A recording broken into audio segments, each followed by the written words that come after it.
करता हूँ, गौरवशाली मंच को प्रणाम करता हूँ। भाई साहब ने मेरे विषय में बता ही दिया कि मैं कितना समझदार हूँ, सारे हवाई अड्डे में देख करके आ चुका हूँ। और मेरे साथ में ऐसा ही होता है। सीतापुर आप लोगों के बीच में पहली बार मेरा आना हुआ है, और पहली बार बोनी किस तरीके से की जाती है जो उत्तर प्रदेश वाले, सीतापुर वाले बहुत अच्छे से जानते हैं।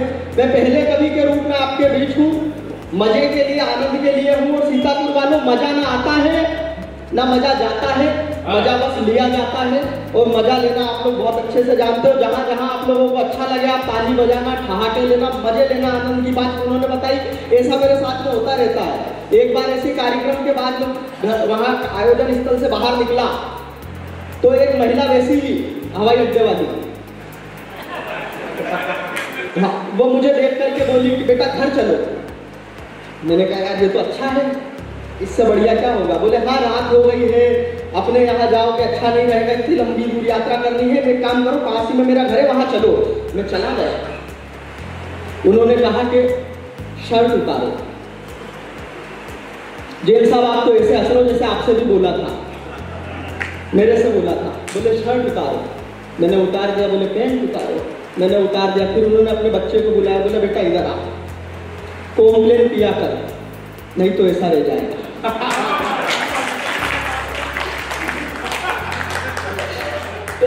आनंद में रहो, मस्ती में रहो। मैं तो सच बता रहा हूँ आप लोगों को, ये मेरी हाइट के विषय में कह रहे शंभू भैया, मेरे साथ में बस यही दिक्कत है। एकमात्र कवि पूरे देश में इस साइज का, मेरे साइज के मोबाइल फोन मिलते हैं जिसमें बच्चे वीडियो गेम खेलते हैं। कहीं कोई बात नहीं बन रही थी, लेकिन जानो मैं तो कॉलेज गया तो पीछे से एक आवाज आई, किसका बच्चा हो गया, मम्मी को बोलो बेटा कॉम्प्लेन पिला। यहां तक तो फिर भी ठीक था, कुछ लड़कियों ने तो मुझे गोदी में उठा लिया मुन्ना मुन्ना के। तो मेरा मामला इतना अद्भुत है, मैं आप लोगों को क्या बताऊं। यकीन जानिए इस देश में इस समय में दो ही चीजें चल रही है, दो ही चीजें। इधर मेरे जो भाई बात कर रहे हैं, आप बस मुझे 5 मिनट दे दीजिए, मैं आपको मस्ती में ला दूंगा। क्योंकि एक कोर्ट की कार्रवाई चल रही थी और हमारे कार्यवाही चलते हमारे प्रशासन के लोग आ गए। मैं आप सभी का स्वागत करता हूँ। कोरोना काल में आप लोगों ने जो कार्यवाही करी वो आज दिन तक दर्द देती है सर।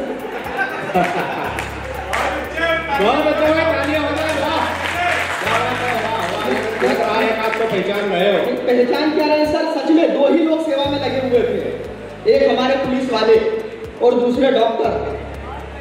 यकीन जानिए दो ही लोग सेवा में थे। आप चौराहे पर निकल जाओ कोरोना में लॉकडाउन के समय पर, अगर मिल गए तो जो आपका नागरिक अभिनंदन होगा। भाई साहब मैं आप लोगों को क्या बताऊं, पुलिस वाले और डॉक्टर उस समय में वैक्सीन लगा रहे थे, और हमारे पुलिस वाले भी। लेकिन डॉक्टर जब पहली डोज के बाद में दूसरी डोज लगाता था तो पूछ लेता था कि पहली किधर लगी थी।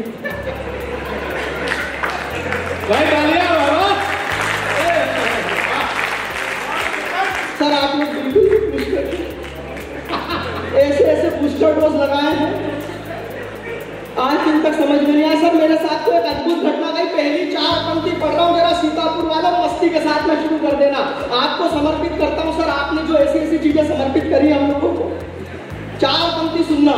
क्या हुआ मेरे साथ में कोरोना काल में, हास्य का कभी विपरीत परिस्थिति से भी हास्य निकालना जानता। बात सुनिए कि एक विपदा अभी तलक ना टली थी, हम खुद परेशानी बड़ी दूजी लेके आ गए।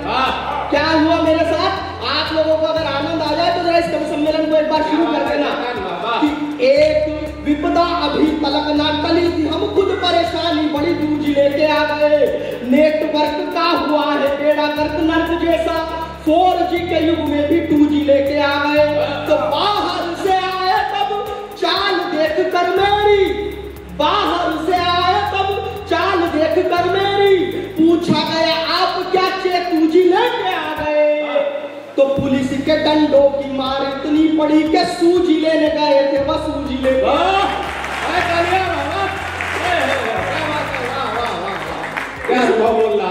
इस बात पर तो आदरणीय सांसद जी भी मुस्कुरा दिए।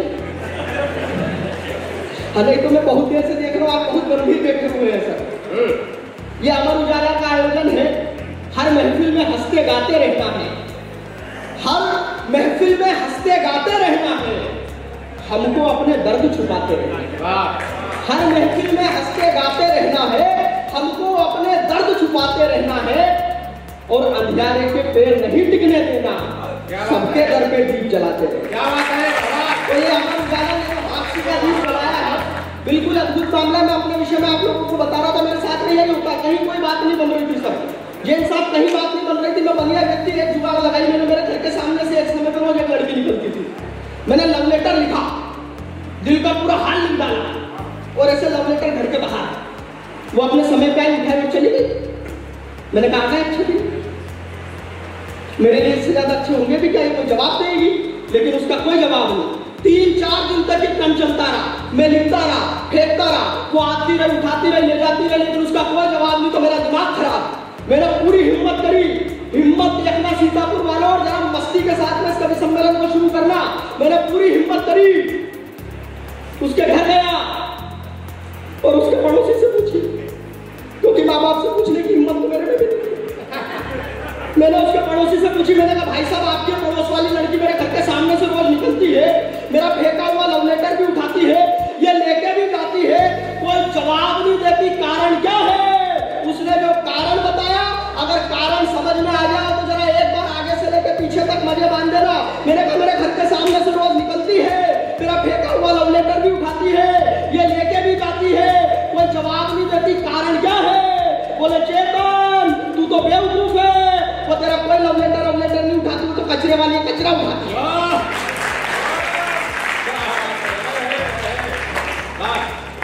तो पूरे इंदौर का कचरा मैंने ऐसे ही साफ करवाया।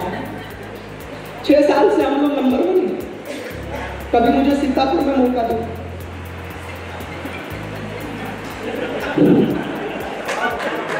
इतना ही अद्भुत मामला में आप। अच्छा बात बन भी बात तो अपनी किस्मत इतनी जोरदार। सांसद जी मैं एक बार बस में सफर कर रहा था अपनी प्रेमिका के साथ, तो मैं खिड़की वाली साइड बैठा था, बगल में बैठी थी। वो कंडक्टर आया, बोले ticket ticket ticket madam ticket. उसने पैसे निकाले, बोले दोनों की दे दो। उस कंडक्टर ने उसकी तो फुल टिकट दी। क्या बात है? मेरी हाफ टिकट, और हाफ टिकट तक तो फिर भी ठीक था। कम वक्त जाते जाते ये अलग बोल के गया कि बहन जी हाफ टिकट पे पूरी सीट नहीं मिलती, अपने बच्चे को गोदी में बिठाइए। उसी गोदी में बैठ के आया हूं। अद्भुत मामला है हास्य का। मैं आप लोगों को क्या बताऊं, एक टिप्पणी करता हूं। हिंदी कवि सम्मेलन मंच का सबसे छोटा बेटा, अपने बड़ों की अगवानी में हूं।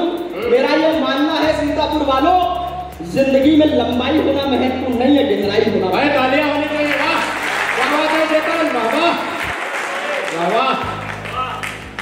बहुत अच्छा लगा मुझे तो आप लोगों के बीच में आकर के, यकीन जानिए बहुत अच्छा लगा। मेरे से तो आते ही आकर अनुराग जी ने मुझसे पूछा, आते ही मुझसे पूछा कि चेतन ये बताओ तुम्हारे खाने पीने की क्या व्यवस्था करें। मैंने कहा भाई साहब खाना छोड़िए,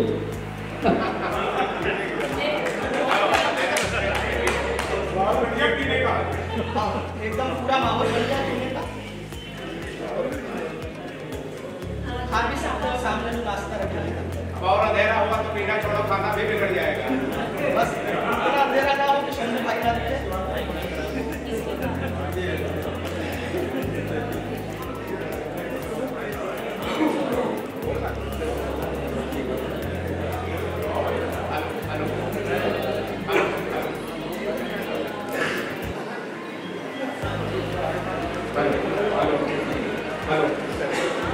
इसको बढ़ाओ, बढ़ा दो भैया हमारे काम में। हेलो, इतनी स्वागत है। जैसे पीने की बात हुई, बिजली चली गई। हाँ हाँ हाँ, शंभू भैया ने उठा लिया, हालांकि मैं ये पीने की नहीं कह रहा था। हाँ आप लोग, आप सच में बोले हो भाई साहब, या तो आपको पता नहीं है कि पिया क्या जाता है। नहीं पता भी है, उनको पता भी है, उनको पता भी है, भी पता किसमें मिला के पिया जाता। देखो मैं आप लोगों को बता दूं, मेरे साथ में तो जो हुआ, मेरे साथ में जो हुआ वो इतना अद्भुत हुआ। मैं आप लोगों को क्या बताऊं। मैंने कहा आपको पीने की करिए, तो उन्होंने मुझे ऊपर से नीचे तक देखा, बोले तो खुद तो कौवे जैसा, तेरी क्या पीने की व्यवस्था करेगा। तो मैंने कवि होने के नाते 2 पंक्तियों में जवाब दिया।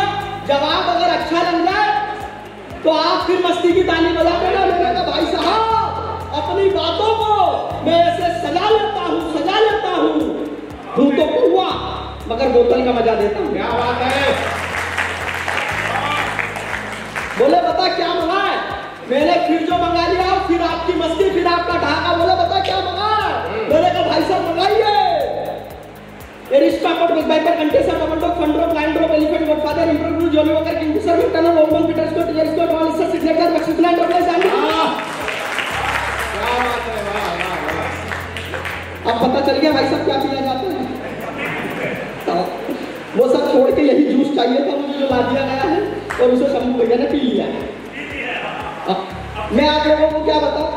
हाँ भाई साहब मुझे बोलने के लिए बुलाया गया है और मैं आपको बता दूं नीचे से नहीं बोलना चाहिए। आयुर्वेदिक में इसे बीमारी कही जाती है।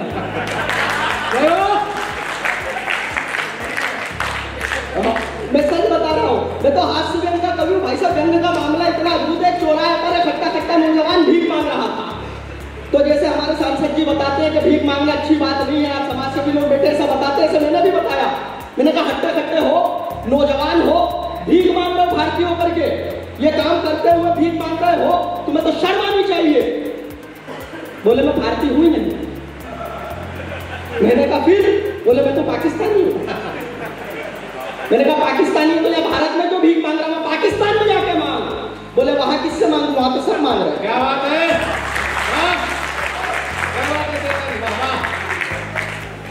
वहां किससे मांगू, वहां तो सब मांग रहे हैं। मैंने कहा यार वो जो तुम्हारे प्रधानमंत्री है शहबाज शरीफ, वो तो बड़ी बड़ी बातें करते, ऐसा कर दूंगा, वैसा कर दूंगा, ये कर दूंगा, वो कर दूंगा, उनसे जाके मांग। अगले ने जो बात कही अगर आप लोगों को समझ में आ जाए तो जरा मुझे वो तालियां देना जो अभी तक नहीं आई हो। मैंने कहा जो तुम्हारे प्रधानमंत्री है वो तो बड़ी बड़ी बातें करते, ऐसा कर दूंगा, वैसा कर दूंगा, उनसे जाके मांग। वो बोला मैं प्रधानमंत्री शहबाज शरीफ ही हूँ।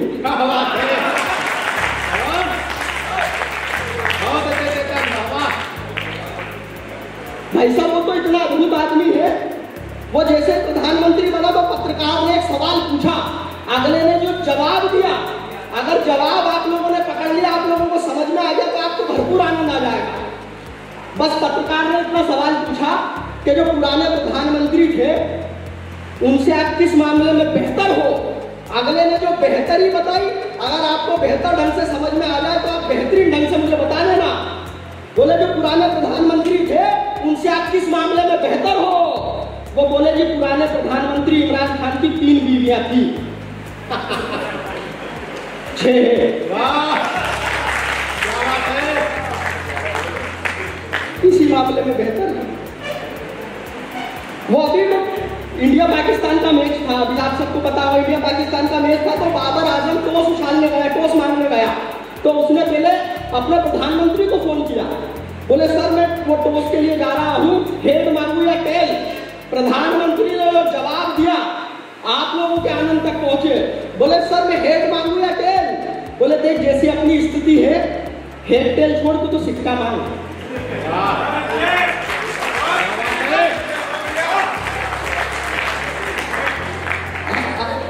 नहीं तो ये अमर उजाला के 75 साल हुए, आजादी के साथ में अमर उजाला शुरू हुआ और आज अमर उजाला और देश कहां प्रगति कर रहा है और वहां की आर्थिक स्थिति। आजादी के बाद से कश्मीर मांगने लगा, कश्मीर मांगने लगा, आज आटा मांगने की नौबत आ गई। आदरणीय महाराज जी की उपस्थिति में एक टिप्पणी करता हूं, आपका भरपूर आशीर्वाद मिले इस बात पर, आजाद होने के बाद अगर पाकिस्तान में मंदिर और गुरुद्वारे नहीं तोड़े जाते तो आज वो लंगर और भंडारे में जाकर के भी अपना पेट भर सकते। चार पंक्ति खड़ी करता हूं आपके मन तक अगर पहुंच जाए तो मुझे भरपूर आशीर्वाद देना। यहाँ जब बेटा सीमा पर खड़ा होता है तो धन दौलत या वैभव परिवार कीर्ति से ऊपर क्या रखता है। मैं चार पंक्ति आपके बीच रखता हूँ, आपका भरपूर आशीर्वाद मांगता हूँ सर, आपको समर्पित करता हूँ हमारे जो सुरक्षा के लिए है कि वसुधैव कुटुंबकम से श्रेष्ठ, जहाँ की संस्कृति को जीने वाले हम लोग हैं, कि वसुधैव कुटुंबकम से श्रेष्ठ जहाँ राष्ट्र एकता का कोई कर्म नहीं होता है। वसुधैव कुटुंबकम से श्रेष्ठ जहाँ राष्ट्र एकता का कोई कर्म नहीं होता है। देश की अखंडता पे हम लोग को देखकर लहू मात्र कायरों का कर्म नहीं। देश की अखंडता पे हम लोग को देखकर लहू मात्र कायरों का कर्म नहीं होता है, तो स्वार्थ की धरा पे खड़े देशद्रोहियों को क्या आंसुओं की कीमतों का मर्म नहीं होता है। धर्म है अनेक किंतु ध्यान रहे इतना बस, देश से बड़ा तो कोई धर्म नहीं।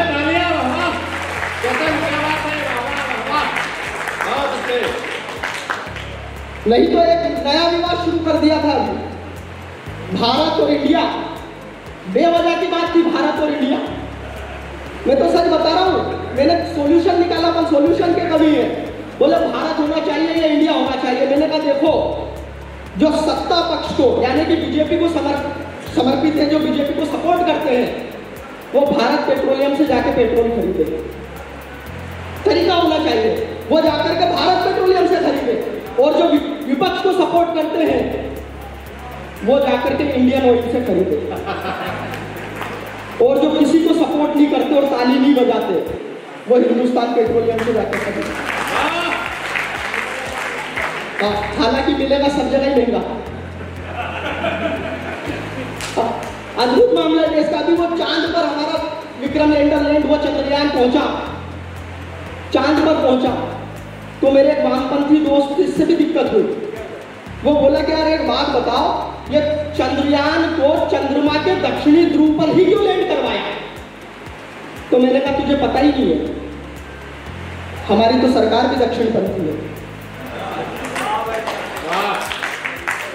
तो बोले मैं यहाँ से क्या मैसेज देना चाहते हैं? मैंने कहा केवल एक ही मैसेज आएगा तो मोदी। एक कविता मस्ती के साथ में सुनिएगा कि एक बार एक लड़की मुझे सपरिवार देखने आई। एक बार एक लड़की को आई, लड़की वाले मेरे पिताजी ने कहा कि जी ये रहा हमारा लड़का, आप देख लीजिए। लड़की वालों ने मुझे ऊपर से नीचे तक देखा। बोले जी हमने तो देख लिया, किसी अच्छे से डॉक्टर को दिखाओ। एक बार एक लड़की मुझे सपरिवार देखने आई, साथ में अपनी कमाऊ मां और गृहणा पिता को लाई।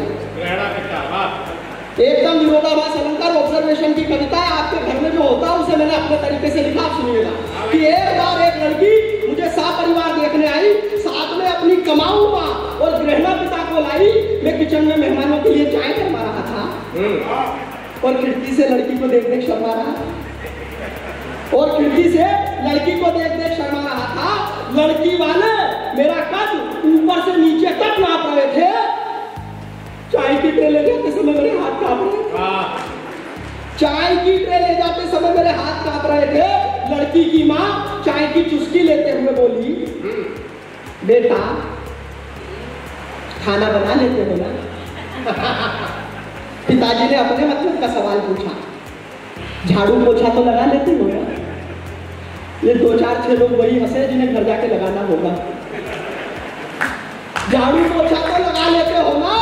जवाब में हमारे पिताजी बोले, हमारा बेटा सर्वगुण संपन्न है, उसे सब कुछ आता है, बिल्कुल बेल जैसा एकदम सीधा साधा है।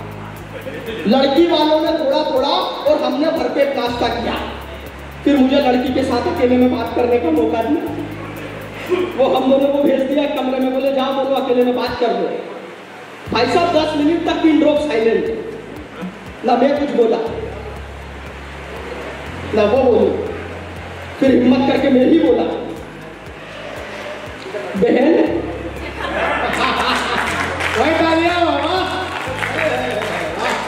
बहन आप कितने भाई बहन हैं? फिर वो बोली अब तक तो 2 थे। फिर हम दोनों को अकेले में बात करने का मौका दिया।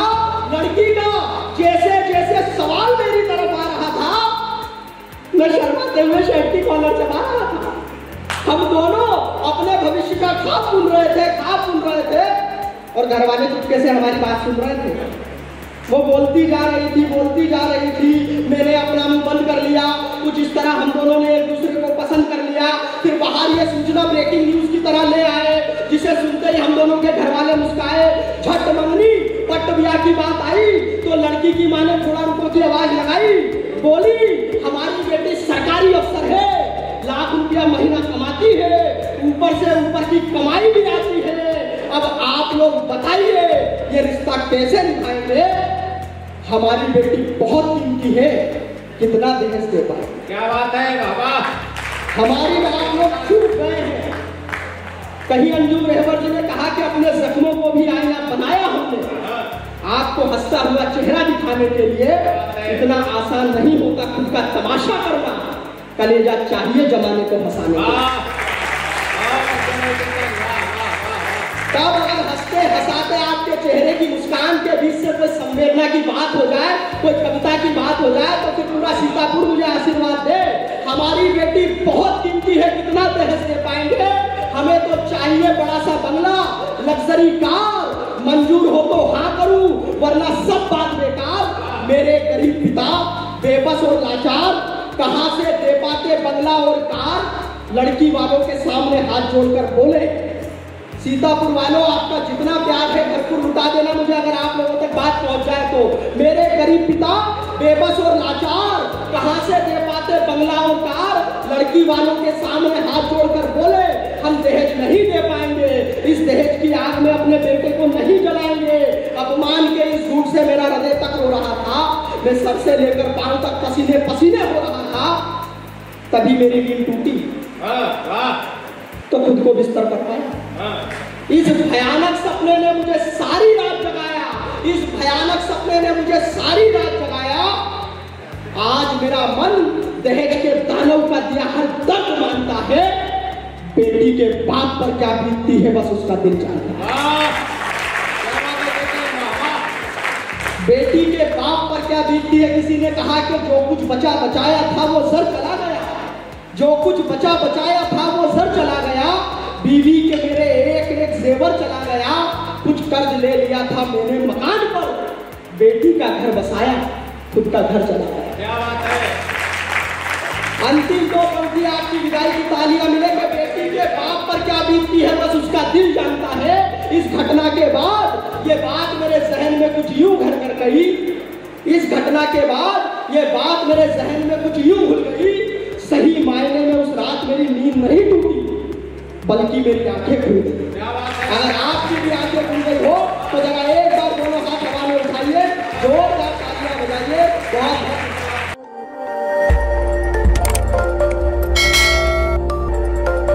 खबर आपकी, नजर हमारी। देखते रहिए आई इंडिया।